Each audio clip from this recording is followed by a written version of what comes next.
James McAvoy was offered a ton of money to appear in Harry Potter. The 45-year-old actor was just starting his career when he auditioned for a brief role as Tom Riddle, aka the young Voldemort, in Harry Potter and the Philosopher's Stone, but was ultimately advised against taking up an offer as there was no guarantee he'd appear in the films. Speaking on the Happy Sad Confused podcast, he said, "The very first movie, I think it was, is it Tom Riddle in the first one? Yeah? But Hess like in it? For like a scene in a flashback or something like that?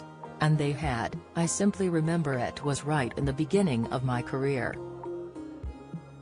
I auditioned for it and I think they wanted to put me on a retainer. And they offered me something like, it was crazy, it'd hardly done any work, and me and I think maybe 10 other actors or something like that, they wanted to put us on retainer so that they could hold us and keep us to choose later."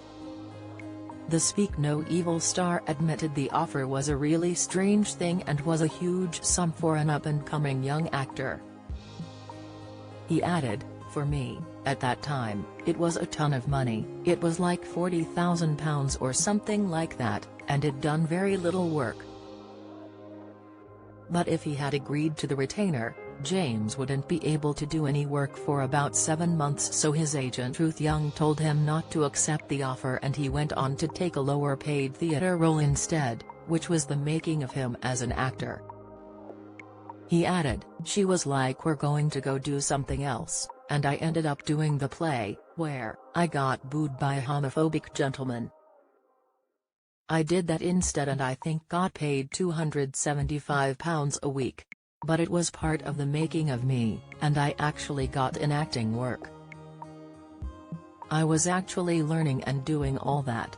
A TV adaptation of Harry Potter is in the works, but James doesn't seem to have any interest in being part of it.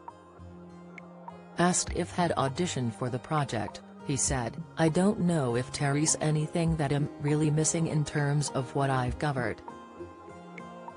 I don't think I've done enough sci-fi, just because I love it. I don't think I've done enough comedy, but I've been able to be funny in things that aren't funny. Always trying to bring the gags." Follow Mirror Celebs on Snapchat, Instagram, Twitter, Facebook, YouTube and Threads.